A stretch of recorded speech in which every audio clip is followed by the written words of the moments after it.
Everyone, welcome back to the channel SS uncut. কেমন আছো তোমরা সবাই? আশা করব প্রত্যেকে খুব ভালো আছো। সো চলো আজকের ভিডিওটা স্টার্ট করছি। তো শুরুতেই আমি একটা মেকআপ লুক আজকে তোমাদের সাথে শেয়ার করব। দিওয়ালি তো চলেই এসেছে, তো দিওয়ালি স্পেশাল আজকে এই মেকআপ লুকটা আশা করছি তোমাদের ভালো লাগবে। তো প্রথমে আমি ময়শ্চারাইজার অ্যাপ্লাই করলাম। যদিও আজকের এই মেকআপটা কিন্তু একদমই সিম্পল রাখবো আর একদম সিম্পলভাবে তোমাদেরকে এক্সপ্লেন করব। যতই সিম্পল মেকআপ করি না কেন, প্রাইমার কিন্তু মাস্ট। তো প্রথমে ময়শ্চারাইজার অ্যাপ্লাই করলাম, দেন প্রাইমার অ্যাপ্লাই করেছি। এবার দেখো ফাউন্ডেশন অ্যাপ্লাই করছি। সো এখন আমি যেই ফাউন্ডেশনটা মোস্টলি ইউজ করছি আর এখন এটা আমার রিসেন্ট ফেভারিট, সেটা হচ্ছে ল্যাকমি মুজ ফাউন্ডেশন। এটার ব্যাপারে তোমরা অনেকেই জানতে চেয়েছিলে, শেড নাম্বারটা মেনলি জানতে চেয়েছিলে। তো আমার শেড নাম্বার হচ্ছে 04 গোল্ডেন ক্রিম। এত ভালোভাবে ব্লেন্ড হয়ে যায়, তোমরা অবশ্যই চেক আউট করতে পারো এই প্রোডাক্টটা। সো এবার দেখো এটা ফিক্স করার জন্য আমি ইউজ করে নিচ্ছি কম্প্যাক্ট পাউডার। এখানে আমি ইউজ করছি ম্যাকের স্টুডিও ফিক্স কম্প্যাক্ট পাউডার। আমি এটাই জেনারেলি ইউজ করে থাকি আর ম্যাকের এটা বেস্ট সেলার প্রোডাক্ট। তো তোমরা যারা ভালো একটা কম্প্যাক্ট পাউডারে ইনভেস্ট করতে চাইছো তারা ডেফিনেটলি এই প্রোডাক্টটা নিতে পারো। দেন আমি আমার আইব্রোটা ফিল করে নিচ্ছি।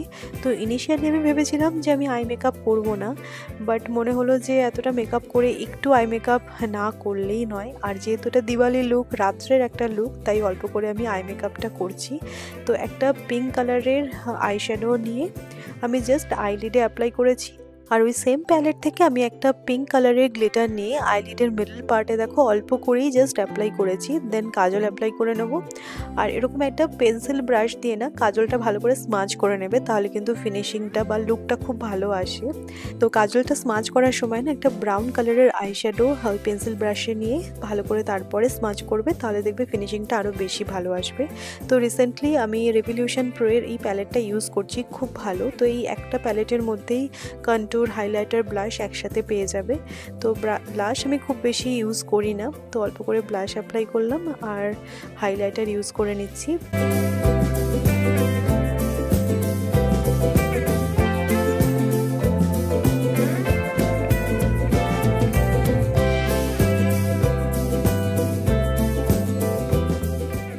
এবার একটা টেকনিক বলছি, সব কিছু অ্যাপ্লাই হয়ে যাওয়ার পরে শুরুতে তোমরা যেই ব্লেন্ডিং স্পঞ্জটা দিয়ে ব্লেন্ড করেছিলে তোমার ফাউন্ডেশনটা, সেই সেম স্পঞ্জটা নিয়ে না ভালো করে ড্যাপ করে নেবে, তাহলে দেখবে খুব বেশি প্রমিনেন্ট লাগবে না, খুব সুন্দর মেকআপটা বসবে।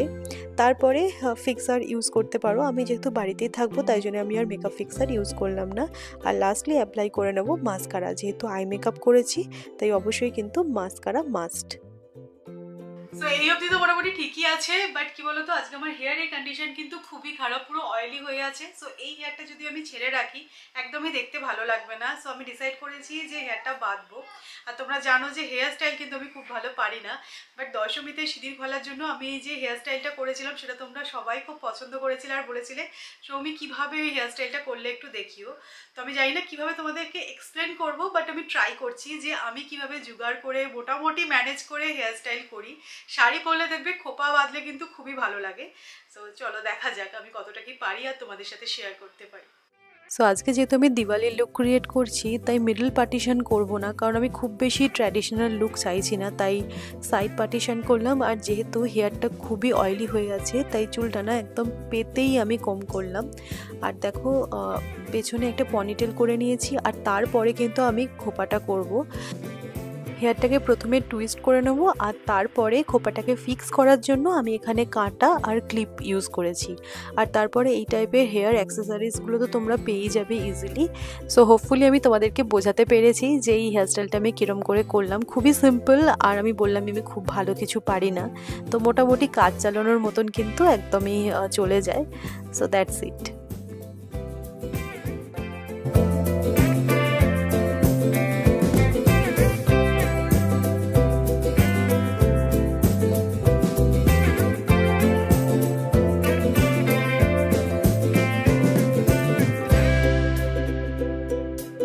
সো এই যে এটা হচ্ছে হেয়ার স্টাইলের ফাইনাল লুক। তো চলো এবার শাড়িটাও পরে ফেলা যাক। তো এই শাড়িটা জানো তো আমার কাছে খুবই স্পেশাল। তোজোর ষষ্ঠী পুজোর দিনকে আমি এই শাড়িটা পরেছিলাম। কালারটা না ভীষণ সুন্দর, এত ব্রাইট, মনে হলো যে আজকের এই দিওয়ালির লুকটার জন্য একদম অ্যাপ্রোপ্রিয়েট। এই কালারটা ইয়েলোও নয় আবার অরেঞ্জও নয়, মাঝামাঝি, মানে দারুণ এই কালারটা, আমার খুব পছন্দ হয়েছিল। তো চলো এবার জুয়েলারিগুলো পরে ফেলা যাক, আর তাহলে লুকটা একদম রেডি।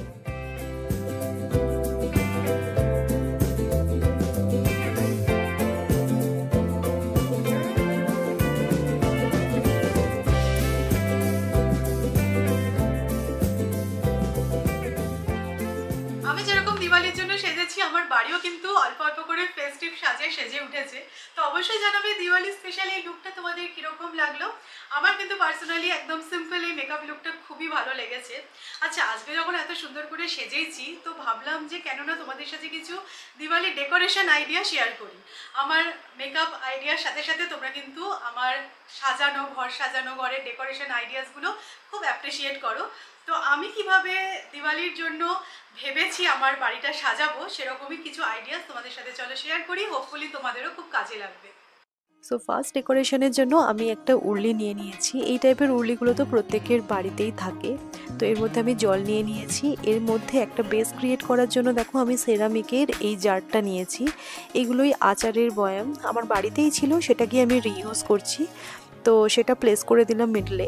আর একটা জোগাড় আমি করছি, সেটা হচ্ছে এই স্কচ ব্রাইটটা, যেটা স্পঞ্জ পোর্শনটা আছে সেটা ওপর দিকে রেখেছি এই বয়ামের। আর তারপরে এই স্কিউয়ার্সগুলো দেখো নিয়েছি। এগুলো বেসিক্যালি আমরা যে কাবাব বানাই সেই স্কিউয়ার্স। এবার এই স্কিউয়ার্সের মধ্যে দেখো আমি গাঁদা ফুল এরকমভাবে প্লেস করে দিচ্ছি। তো গাঁদা ফুল অনেকক্ষণ ধরে সতেজ থাকে আর খুব সুন্দর লাগে, মানে মেনলি দেখবে দিওয়ালিতে না গাঁদা ফুলের ডেকোরেশনটা খুব ভালো লাগেও। তো এরকম দু কালারেরই আমি গাঁদা ফুল নিয়েছি, স্কিউয়ার্সের মধ্যে গেঁথে এবার ওই স্পঞ্জের ওপরে এরকম জাস্ট প্লেস করে দিচ্ছি। তাহলে জিনিসটা ফিক্স থাকবে, নড়বেও না। আর জিনিসটাকে আরও একটু ভালো দেখানোর জন্য এই যে জিপসি পাওয়া যায়, সেই জিপসি ফ্লাওয়ারটাও দেখো মাঝে মাঝে আমি দিয়ে দিচ্ছি। তোমরা চাইলে এর মধ্যে গোলাপ ফুলও দিতে পারো। তো এরকমভাবে একটা আইডিয়া তোমাদের সাথে আমি জাস্ট শেয়ার করলাম। তো আমি তো এই জারের মধ্যে করেছি, তোমরা চাইলে এটা কিন্তু ফ্লাওয়ার ভাসের মধ্যেও করতে পারো। আর সাইডে যে জল নিয়ে নিয়েছিলাম উরলির মধ্যে, সেখানে জাস্ট আমি ফ্লাওয়ার অ্যাড করছি। তোমরা চাইলে কিন্তু ফ্লোটিং ক্যান্ডেলও অ্যাড করতে পারো। সো কি দারুণ লাগছে দেখো। এই সেটআপটা কিন্তু তোমরা যে কোনো বাড়ি কর্নারে করতেই পারো। আমি আমার ডাইনিং টেবিলের ওপরে এই সেটআপটা করেছি।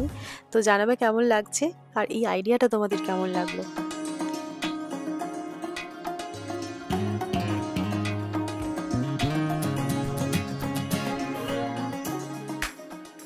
সো নেক্সট যে আইডিয়াটা তোমাদের সাথে শেয়ার করব সেটা দেখো, এই চেস্ট অফ ড্রয়ার্সের ওপরটা আমি কিভাবে একটু ফেস্টিভ লুক দেব। তো এখন দেখতে কিছুটা এরকম লাগছে। এখানে আমার গণপতিজি থাকেন। সো এখানে আমি আবারও এই আচারের বয়ামটা ইউজ করব। আর এর মধ্যে দেখো কলা পাতার যে ওপরের পোর্শনটা আছে না, সেটা প্লেস করে দেবো। তো কলা পাতা তো ইজিলি অ্যাভেলেবেল। তো কলা পাতাটা নিচটা দেখো একটুখানি ডাঁটি মতন বার করে নিয়েছি আর সেটা এখানে অ্যাড করেছি। আর তার উপর আমি এখানে রোজ ইউজ করেছি। তোমরা চাইলে যে কোনো ফ্লাওয়ার ইউজ করতে পারো, তবে লাল আর সবুজের কম্বিনেশনটা খুব ভালো লাগছে। আর পেছনে দেখো আমি কিছু জিপসি ফ্লাওয়ার্সও অ্যাড করেছি। তো একদম না অন্য রকমের এই ডেকোরেশনটা লাগছে। নর্মালি তো মানে যে কোনো রকমের ফ্লাওয়ার ডেকোরেশন করাই যায়, বাট এটা কিন্তু একটু ডিফারেন্ট লাগছে। এরপরে দেখো আমি তোমাদেরকে আর একটা মানে আইডিয়া শেয়ার করছি জাস্ট। তো এই টাইপের পঞ্চপ্রদীপ তো থাকেই, এর মধ্যে না কালারফুল রঙ্গোলি ইউজ করো আর সেটা জাস্ট যে কোনো জায়গায় প্লেস করো, দেখবে একটা অন্য রকমেরই ফিল দেবে। কেননা তোমরা জানোই দিওয়ালিতে কিন্তু রঙ্গোলি সবাই বাড়িতে বাড়িতে দেয়। সবসময় তো আর রঙ্গোলি করার অতটা টাইম পাওয়া যায় না। তো এভাবেও কিন্তু কালারগুলো ইউজ করা যেতে পারে।